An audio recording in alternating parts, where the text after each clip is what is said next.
Senior സഞ്ചാരി അഗ്നിഹോത്രിയുടെ ഇല്ലത്തു നിന്നും മടങ്ങി അഗ്നിഹോത്രിയുടെ അനുജനും വരരുചി പഞ്ചമി ദമ്പതിമാരുടെ രണ്ടാമത്തെ മകനുമായ പാക്കനാരുടെ നാട്ടിലേക്ക് പുറപ്പെട്ടു. തൃത്താല നിന്നും കുറ്റിപ്പുറത്തേക്ക് പോകുന്ന വഴി തന്നെയാണ് അഗ്നിഹോത്രിയുടെ തറവാടായ വേമഞ്ചേരി മനയിൽ നിന്നും ഏതാനും കിലോമീറ്റർ അകലെ ഈരാറ്റിങ്കൽ എന്ന പാക്കനാർ കോളനിയും പാക്കനാർ ക്ഷേത്രവും കാണാം. സീനിയർ സഞ്ചാരി തന്റെ സുഹൃത്തുക്കളോടൊപ്പം പാക്കനാരുടെ ജന്മദേശമായ പാക്കനാർ കോളനി അന്വേഷിച്ച് പോവുകയാണ്. ഇവിടെ നിന്നും ഇടത്തോട്ട് തിരിഞ്ഞ് ഏതാനും ദൂരത്തേക്ക് ചെല്ലുമ്പോൾ പാക്കനാർ കുടുംബാംഗങ്ങൾ ഒന്നിച്ചു താമസിക്കുന്ന ഈരാറ്റിങ്കൽ പറയ കോളനിയിൽ നമുക്ക് എത്തിച്ചേരാം. ഞങ്ങളങ്ങനെ കോളനിയിൽ എത്തിച്ചേർന്ന് കാർ പാർക്ക് ചെയ്ത് പുറത്തേക്കിറങ്ങി. അതാ കാണുന്നു പാക്കനാർ ക്ഷേത്രം.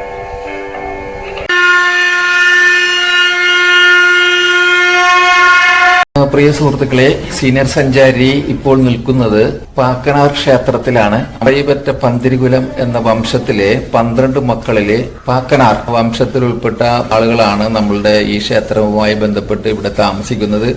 അതിലിപ്പോൾ നിലവിൽ ജീവിച്ചിരിക്കുന്നതിൽ ഏറ്റവും പ്രധാനിയായിട്ടുള്ള ഏറ്റവും മൂത്ത ആളാണ് മിസ്റ്റർ ജയരാമൻ. ജയരാമിൽ നിന്നും ക്ഷേത്രത്തെ സംബന്ധിച്ചും തറവാടിനെ സംബന്ധിച്ചും ഇവിടെ താമസിക്കുന്ന ജനങ്ങളുടെ ഇപ്പോഴത്തെ ജീവിത രീതികളെ സംബന്ധിച്ചും വിശദമായിട്ട് മനസ്സിലാക്കാം. മിസ്റ്റർ ജയരാമൻ സീനിയർ സഞ്ചാരി എന്ന യൂട്യൂബ് ചാനലിലേക്ക് സ്വാഗതം. ഞങ്ങള് വിവിധ ക്ഷേത്രങ്ങളെ സംബന്ധിച്ചിട്ടുള്ള പഠനം, ക്ഷേത്രങ്ങളുടെ ആചാരങ്ങൾ, ഐതിഹ്യങ്ങൾ ഇതൊക്കെ മനസ്സിലാക്കുന്ന ഒരു പ്രോഗ്രാമായിട്ടാണ് മുന്നോട്ട് പോകുന്നത്. അപ്പോൾ ഒരു ക്ഷേത്രങ്ങളുടെ കാര്യങ്ങൾ ഞങ്ങൾ ഇതിൽ പറഞ്ഞ് മനസ്സിലാക്കി ജനങ്ങൾക്കത് മനസ്സിലാക്കാനും അതിന്റെ ഐതിഹ്യം മനസ്സിലാക്കാനുള്ള സാഹചര്യങ്ങൾ ഞങ്ങൾ ഉണ്ടാക്കിയിട്ടുണ്ട്. ഒരുപാട് ക്ഷേത്രങ്ങളുടെ വീഡിയോകൾ ഞങ്ങൾ പോസ്റ്റ് ചെയ്തിട്ടുണ്ട്. ഇവിടെ വന്നപ്പോൾ ഇവിടെ പാക്കനാർ വംശത്തെ സംബന്ധിച്ച് അറിയാൻ കഴിഞ്ഞു. നിങ്ങളെല്ലാവരും കൂടി ഇവിടെ ഒരു കോളനി പോലെ എല്ലാവരും കൂടി ഒരുമിച്ച് താമസിക്കുന്നതായിട്ടാണ്. അപ്പോൾ കാര്യങ്ങളെക്കുറിച്ചൊക്കെ, നമ്മുടെ പഴയ കാര്യങ്ങളെക്കുറിച്ചൊക്കെ അറിയാവുന്ന കാര്യങ്ങൾ നമ്മുടെ ഈ ചാനലിൽ പറഞ്ഞു തന്നാൽ അത് പ്രേക്ഷകർക്ക്, ജനങ്ങൾക്ക് അത് മനസ്സിലാക്കാനും ഈ നമ്മളുടെ ഈ പഴയ ആ ഒരു തലമുറയിൽ ഇങ്ങനെയുള്ള ആളുകളൊക്കെ ഉണ്ടായിരുന്നു, അവരൊക്കെ ഇങ്ങനെയൊക്കെ ജീവിച്ചിരുന്നു എന്ന് മനസ്സിലാക്കാനും സാധിക്കും. അപ്പം അതിനുവേണ്ടി ഞാൻ മിസ്റ്റർ ജയരാമനെ ഞങ്ങളുടെ ഈ ചാനലിലേക്ക് ക്ഷണിക്കുന്നു. എൻ്റെ പേര് ജയരാമൻ.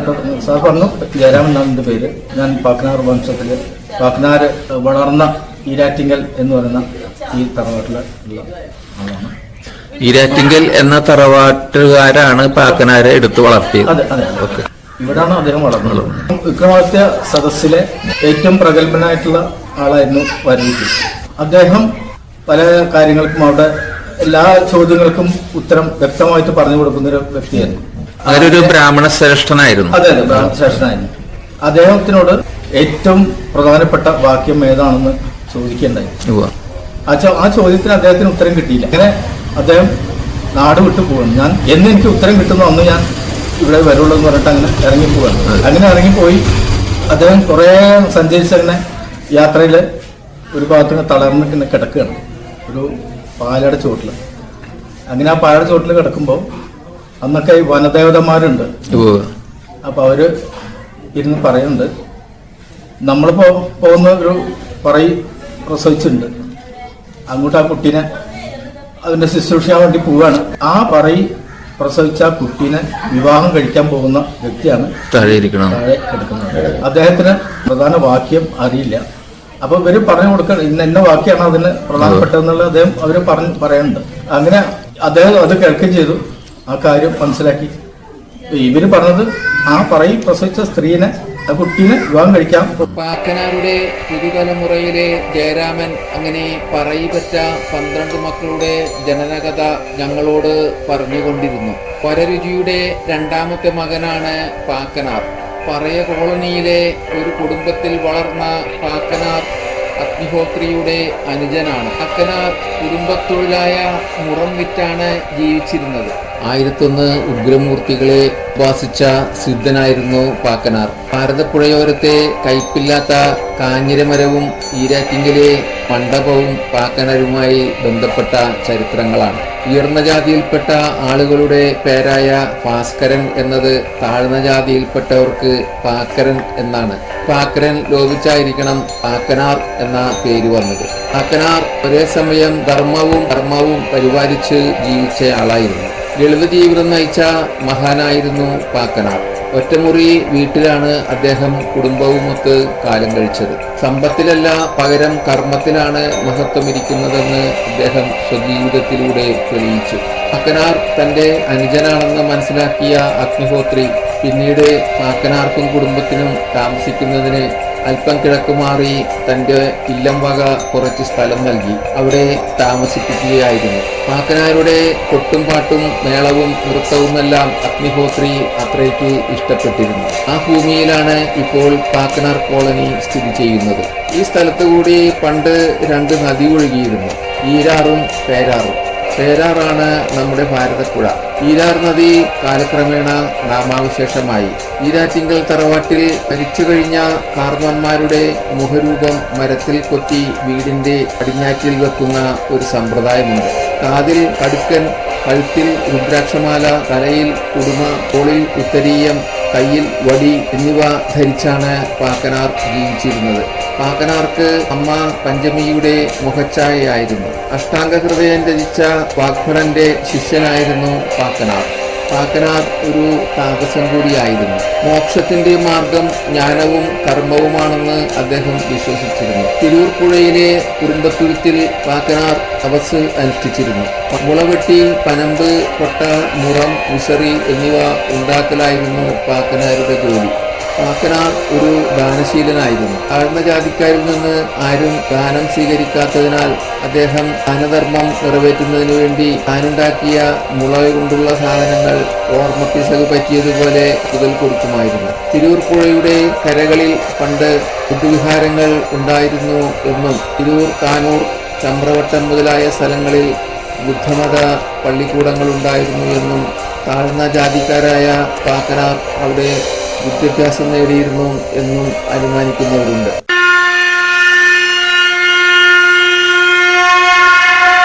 ഒരിക്കൽ ആഴ്വാഞ്ചേരി തമ്പ്രാക്കൾ തെക്കൊരു ദേശത്ത് രാജാവിനെ അരിയിട്ട് വാഴിച്ച് രാജാവ് പാരിതോഷികമായി നൽകിയ സ്വർണപ്പശുവിനെ കയ്യിലെടുത്ത് നടന്നു വരികയായിരുന്നു. കാക്കനാരുടെ കൂട്ടുകാർ ഇത് കണ്ട് ആഴ്വാഞ്ചേരിയെക്കുറിച്ച് പരദൂഷണം പറയാൻ തുടങ്ങി. മഹാവിഷ്ണുവിനെ നഗ്നനേത്രങ്ങൾ കൊണ്ട് കണ്ടവരും കിരാതമൂർത്തിയായ പരമശിവനെ ഉപാസിക്കുന്നവരുമാണ് ആഴ്വാഞ്ചേരി തമ്പ്രാക്കൾ. തമ്പ്രാക്കളെ കളിയാക്കിയ തന്റെ കൂട്ടുകാരെ ഒരു പാഠം പഠിപ്പിക്കണമെന്ന് ചിന്തിച്ച കാക്കനാർ ആഴ്വാഞ്ചേരിയോട് പറഞ്ഞു, ജീവനില്ലാത്ത പശുവിന്റെ അവകാശം കാക്കനാർക്കുള്ളതാണെന്ന്. ഇത് കേട്ട് ആഴ്വാഞ്ചേരി ജീവനില്ലാത്ത സ്വർണപ്പശുവിനെ താഴെ നിർത്തി കുറച്ച് പുല്ലുപറിച്ച് വാ നടന്നോളൂ എന്ന് പറഞ്ഞപ്പോൾ സ്വർണപ്പശു ജീവനോടെ ആഴ്വാഞ്ചേരിയുടെ പുറകെ നടന്നു തുടങ്ങി. ഇത് കണ്ട് അത്ഭുതപ്പെട്ട കൂട്ടുകാരോട് കാക്കനാർ പറഞ്ഞു, എല്ലാ തമ്പ്രാക്കളും തമ്പ്രാക്കളല്ല, ആഴ്വാഞ്ചേരി തമ്പ്രാക്കളാണ് തമ്പ്രാക്കൾ. കാക്കനാർ ഇങ്ങനെ വിളിച്ചതിന് ശേഷമാണ് എല്ലാവരും ആഴ്വാഞ്ചേരിയെ തമ്പ്രാക്കൾ എന്ന് വിളിച്ചു തുടങ്ങിയത്.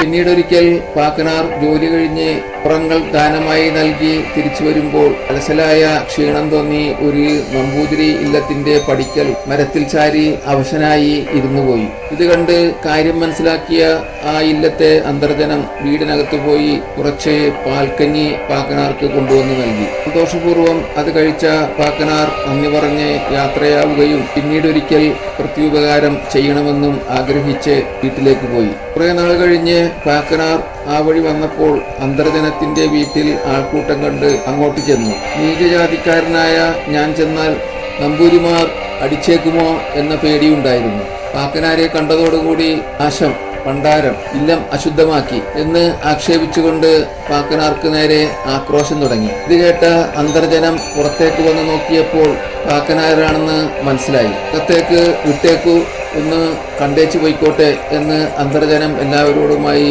പറഞ്ഞു. അകത്തേക്ക് ചെന്ന കാക്കനാർ കണ്ടത് സർപ്പദംശനമേറ്റ് മരിച്ചു കിടക്കുന്ന അന്തർജനത്തിന്റെ ഭർത്താവിനെയാണ്.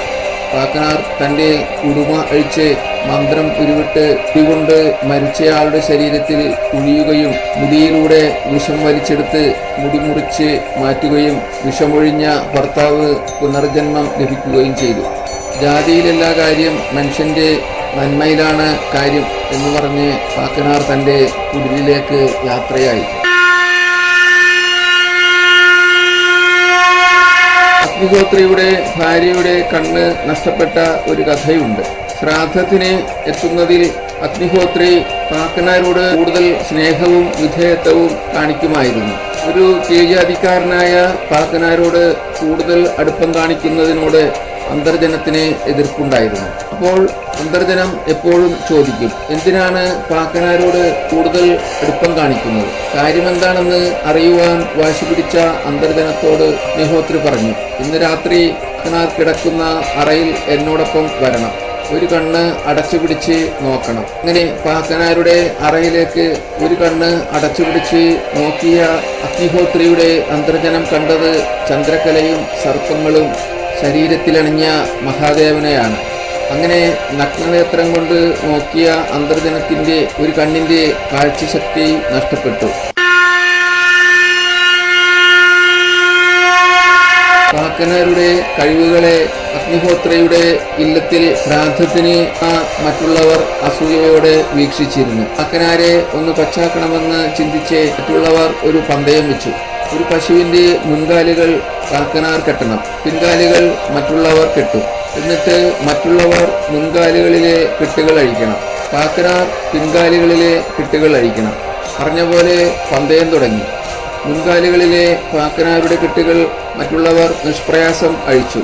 എന്നാൽ മറ്റുള്ളവർ പാക്കനാരെ തോൽപ്പിക്കുന്നതിന് വേണ്ടി പിൻകാലിൽ കടുങ്കെട്ടാണ് കെട്ടിയിരുന്നത്. അങ്ങനെ കൈവിരൽ കൊണ്ട് അഴിക്കുവാൻ പറ്റാതെ വന്നപ്പോൾ പാക്കനാർ കടിച്ച് അഴിക്കുവാൻ തുടങ്ങി. പാക്കനാരുടെ പല്ലിൽ നിന്നും രക്തം വരാൻ തുടങ്ങി. ഇത് കണ്ട് മറ്റുള്ളവർ ആർത്തു വിളിച്ച് പാക്കനാർ പശുവിനെ തിന്നേ എന്ന് വിളിച്ച് കളിയാക്കി. പാക്കനാർ അഗ്നിഹോത്രി അനുവദിച്ചു നൽകിയ ഭൂമിയിൽ താമസിക്കുന്നതിന് മുമ്പ് കുറച്ചു മാറി ഒരു കുന്നിന്റെ സൈഡിൽ കുടിൽ കെട്ടി താമസിച്ചിരുന്നു. അതിന്റെ താഴെയായി ഒരു നമ്പൂതിരി കുടുംബവും താമസിച്ചിരുന്നു. നമ്പൂതിരി ദിവസവും പാക്കനാരുടെ ഓലവായന കേട്ടതിന് ശേഷമായിരുന്നു അത്താഴം കഴിക്കാറ്. ഒരു ദിവസം ഓലവായന കേൾക്കാതിരുന്നതിനാൽ അസ്വസ്ഥനായ നമ്പൂതിരി തന്റെ മകളെ പറഞ്ഞുവിട്ട് പാക്കനാരോട് കാര്യമന്വേഷിച്ചു. ഇന്ന് അഷ്ടിക്ക് വകവൊന്നും ഒത്തില്ലെന്ന് പാക്കനാർ പറഞ്ഞു. ഇതറിഞ്ഞ നമ്പൂതിരി പാക്കനാരുടെ വീട്ടിൽ നേരിട്ട് വന്ന് പാക്കനാരെ അത്താഴത്തിന് ക്ഷണിച്ചു. ഇന്ന് അത്താഴമില്ലാത്തത് ഈശ്വരവിധിയാണെന്ന് പറഞ്ഞ പാക്കനാരോട് എന്നാൽ താനും ഇന്ന് പട്ടിണി കിടക്കാൻ പോകുകയാണെന്ന് നമ്പൂതിരി പറഞ്ഞു വീട്ടിലേക്ക് പോയി. പാക്കനാർ അല്പം കഴിഞ്ഞ് നമ്പൂതിരിയുടെ വീട്ടിൽ ചെന്നു. പുറത്തേക്ക് വന്ന മകളോട് ഒരു ഗ്ലാസ് പാൽ വാങ്ങി കുടിച്ചു. എന്നിട്ട് പാക്കനാർ പറഞ്ഞു, ഞാൻ ഭക്ഷണം കഴിച്ചിരിക്കുന്നു, ഇനി അച്ഛനോട് കഴിക്കാൻ പറയൂ എന്ന് പറഞ്ഞ് പാക്കനാർ സ്വന്തം വീട്ടിലേക്ക് മടങ്ങി. ശ്രാദ്ധത്തിന് അഗ്നിഹോത്രിയുടെ ഗൃഹത്തിൽ ഒത്തുകൂടിയതിനു ശേഷം സഹോദരങ്ങൾ ഭക്ഷണം കഴിച്ചാണ് പിരിഞ്ഞു പോകുന്നത്. ഭക്ഷണം വിളമ്പുമ്പോൾ എല്ലാവരും നിരന്നിരിക്കും. അഗ്നിഹോത്രിയുടെ അന്തർജനം ഓലക്കുട കൊണ്ട് മുഖം മറച്ചാണ് പാക്കനാർക്കും മറ്റും ഭക്ഷണം വിളമ്പുന്നത്. അത് എന്തുകൊണ്ടാണെന്ന് പാക്കനാർ അഗ്നിഹോത്രിയോട് ചോദിച്ചപ്പോൾ അത് സ്ത്രീകൾ പവിത്രത കാത്തു സൂക്ഷിക്കുന്നതിനു വേണ്ടിയും ഭർത്താവിനോടുള്ള ഭക്തി കൊണ്ടും അന്യപുരുഷന്മാരെ മുഖം കാണിക്കാറില്ല, അതുകൊണ്ടാണെന്നും പറഞ്ഞു. അപ്പോൾ പാക്കനാർ പറഞ്ഞു, ഉന്നത കുലജാതരേക്കാൾ ഭർത്തൃസ്നേഹവും ആത്മാർത്ഥമായ പവിത്രതയും കീഴ്ജാതി സ്ത്രീകൾക്കുണ്ടെന്ന്. പക്ഷേ അവിടെ കൂടിയിരുന്ന എല്ലാവരും അഗ്നിഹോത്രിയുടെ അഭിപ്രായത്തോട് യോജിച്ചു. പാക്കനാരുടെ വാദം ശരിയാണെന്ന് തെളിയിക്കുന്നതിന് വേണ്ടി പാക്കനാർ അഗ്നിഹോത്രിയെ സ്വന്തം വീട്ടിലേക്ക് കൂട്ടിക്കൊണ്ടു ചെന്നു. പാക്കനാർ ഭാര്യയോട് ചോദിച്ചു, ഇവിടെ എത്ര നാഴി അരിയിരിപ്പുണ്ട്? 5 നാഴി എന്ന് ഉത്തരം പറഞ്ഞ ഭാര്യയോട് അതിന്റെ പകുതി വേവിച്ചു കൊണ്ടുവരാൻ പറഞ്ഞു. ചോറുമായി വന്ന പാക്കനാർ ഭാര്യയോട് പറഞ്ഞു, ആ ചോറ് ഓടയിലേക്ക് കളഞ്ഞേക്കാൻ.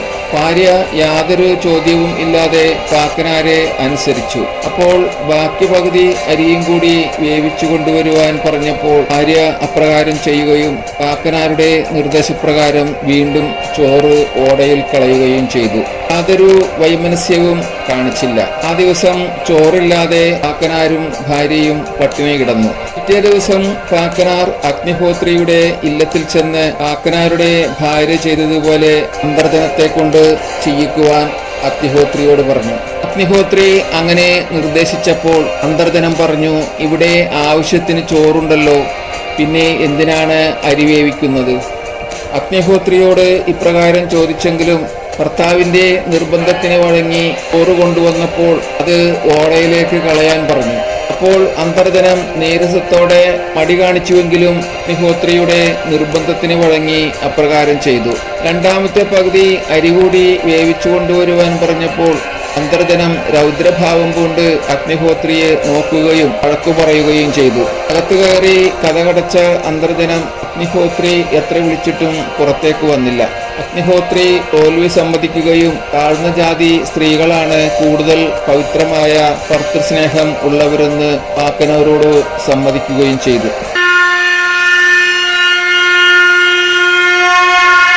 പൊന്നാനിക്കടുത്ത് തൃക്കാവ് ക്ഷേത്രത്തിൽ ഒരു കുളം നിർമ്മിക്കുന്നതിന് വളരെയേറെ കുഴിച്ചിട്ടും വെള്ളം കിട്ടാതെ ഇരിക്കുമ്പോഴാണ് ക്ഷേത്രഭാരവാഹികൾ അതുവഴി പോകുന്ന പാക്കനാരെ കണ്ടത്. വിവരമറിഞ്ഞ പാക്കനാർ എല്ലാവരോടും കുളത്തിൽ നിന്നും കരയ്ക്ക് കയറാൻ പറഞ്ഞു. പിന്നെ കുളത്തിലേക്ക് ചാടിയിറങ്ങി. കുളം പരിശോധിച്ച പാക്കനാർ ഈശാനക്കോണിൽ നിന്നും അല്പം മണ്ണെടുത്ത് പുറത്തേക്കെറിഞ്ഞു. ശേഷം അവിടെ മാത്രം കുഴിക്കുന്നതിന് ജോലിക്കാരെ ശട്ടം കെട്ടി. അവർ ഏതാനും പ്രാവശ്യം കൊത്തിയപ്പോഴേക്കും വെള്ളം ചീറ്റിത്തെറിച്ച് അല്പസമയത്തിനകം കുളം നിറഞ്ഞു. ഒന്നും പ്രതിഫലമായി വാങ്ങാതെ പാക്കനാർ എല്ലാവരോടും യാത്ര പറഞ്ഞ് നടന്നുപോയി.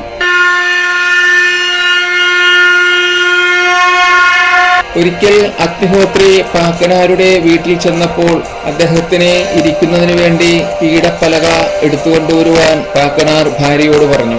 ആ സമയം പാക്കനാരുടെ ഭാര്യ കിണറ്റിൽ നിന്നും വെള്ളം കോരിക്കൊണ്ട് നിൽക്കുകയായിരുന്നു. വെള്ളവുമായി ബക്കറ്റ് കിണറിന്റെ മധ്യഭാഗത്ത് എത്തിയപ്പോഴാണ് പാക്കനാരുടെ വിളി കേട്ടത്.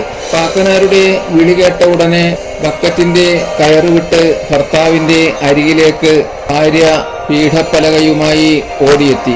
പീഠപ്പലക നൽകിയതിനു ശേഷം കിണറ്റിനരിയിലേക്ക് പോയി. പുറകെ ചെന്ന പാക്കനാരും അഗ്നിഹോത്രിയും കണ്ടത് നിറയെ വെള്ളവുമായി കിണറ്റിന്റെ മധ്യത്തിൽ വായുവിൽ നിൽക്കുന്ന ബക്കറ്റിനെയാണ്. അഗ്നിഹോത്രി ഈ കാഴ്ച കണ്ട് അത്ഭുതപ്പെട്ടു. പാക്കനാരുടെ ഭാര്യയുടെ ആത്മാർത്ഥമായ പതി സ്നേഹത്തിൽ സന്തോഷിക്കുകയും ചെയ്തു.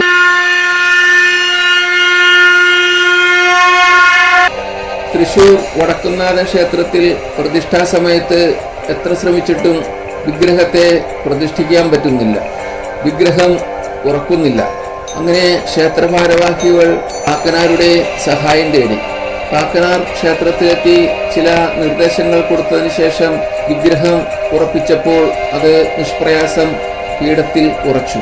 വടക്കുംനാഥന്റെ ക്ഷേത്രത്തിൽ വടക്ക് കിഴക്കേ മൂലയ്ക്കായി പാക്കനാരെ കുടിയിരുത്തിയിട്ടുണ്ട്.